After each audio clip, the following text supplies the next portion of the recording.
बहुजन विकास आघाड़ी के पूर्व नगर सेवक हरीशचंद्र पाटिल उर्फ मामा दिनांक 15 जून 2024 उनका जन्मदिन विरार में बड़ी धूमधाम से मनाया गया।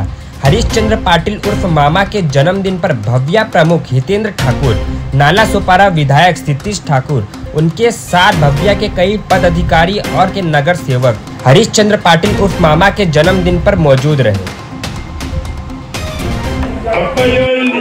राजकारणात आले 90च्या दशकात आणि त्यावेळी आपण कार्यकर्ते आलो आणि नशिबाने आपलं पण एक वलय तयार झालं।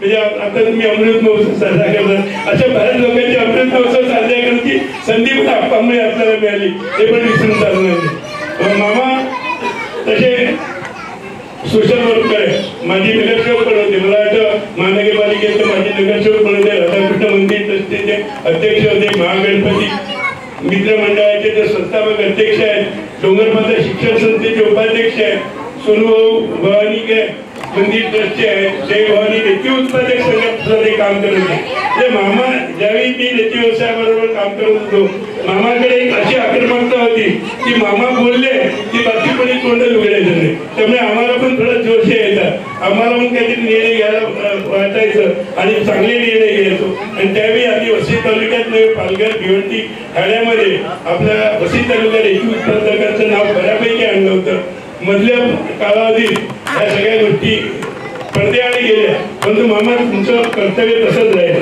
त्यानंतर आम्ही आगरी समाज विकास परिषदेच्या माध्यमातून समाजाचे काम करत असताना मामा आमच्याकडे सल्लागार मंडळावर होते।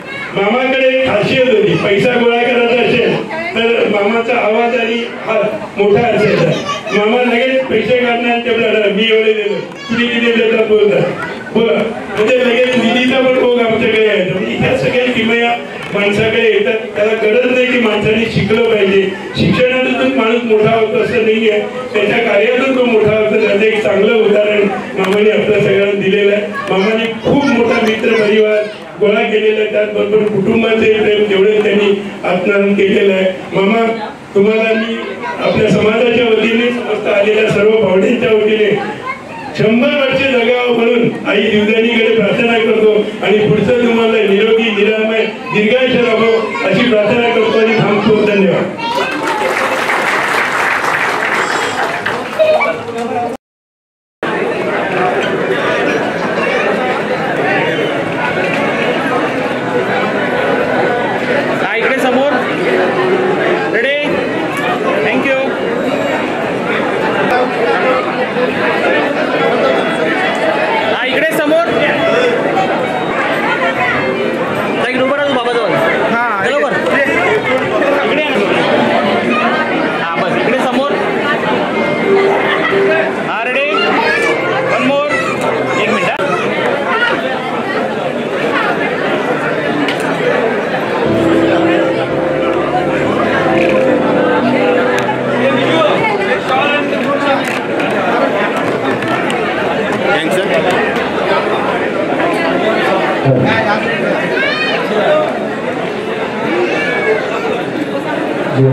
इकडे